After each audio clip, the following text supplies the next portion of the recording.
जो हर ठुकराए हुए की शरण स्थली बन जाता है और सात समुंदर पार व्यक्तियों को भी अपना ब्रदर या सिस्टर कहकर बुलाता है।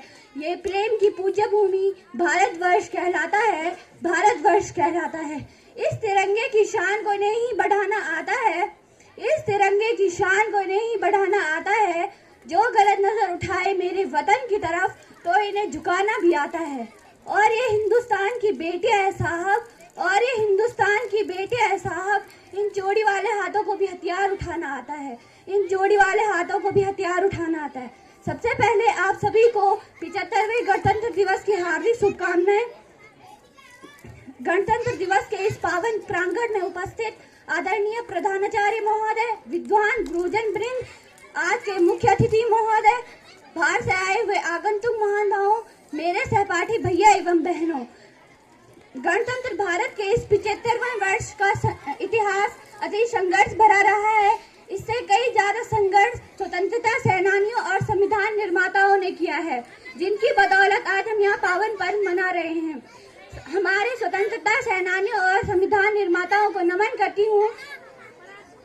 आज का पर्व कर्तव्य का पर्व है, अपनी स्वतंत्रता एवं क्षमता का पर्व है, अपनी ताकत का पर्व है, अपने प्रति संकल्प का पर्व है, भारत की युवा शक्ति का पर्व है।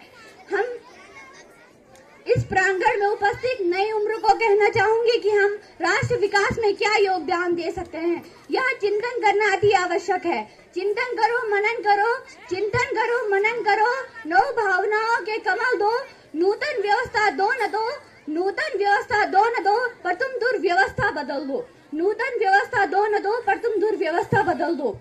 अब तो हमारा तिरंगा झंडा भी हमसे ये पूछने लगा है कि क्या बात है भारत, आजकल मैं फहराने से ज्यादा कफन में दफनाने के क्यों काम आ रहा हूँ। महोदय, हृदय तो उस दिन फट गया जब एक बूढ़ी माँ अपने बेटे के चिथड़ों को देखकर बोली कि साहब आप तो भर्ती में 1 इंच भी कम नहीं लेते, मैं आधा शरीर कैसे ले लूं।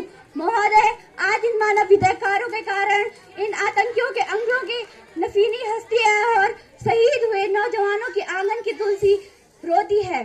शहीद हुए नौजवान की घर की विधवा वेदना चीख चीख कर कहती है कि प्यार भी भरपूर गया, मांग का सिंदूर गया, नन्हे नन्हे हारों की लंगोटियां चली गई, नन्हे नन्हे हारों की लंगोटियां चली गई, छोटी छोटी बेटियों की चूटियां चली गई।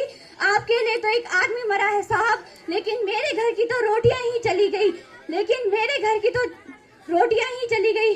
अटल जी ने कहा था कि भारत एक भूमि का टुकड़ा नहीं, यह एक जीता जागता राष्ट्र पुरुष है, यह एक जीता जागता राष्ट्र पुरुष है।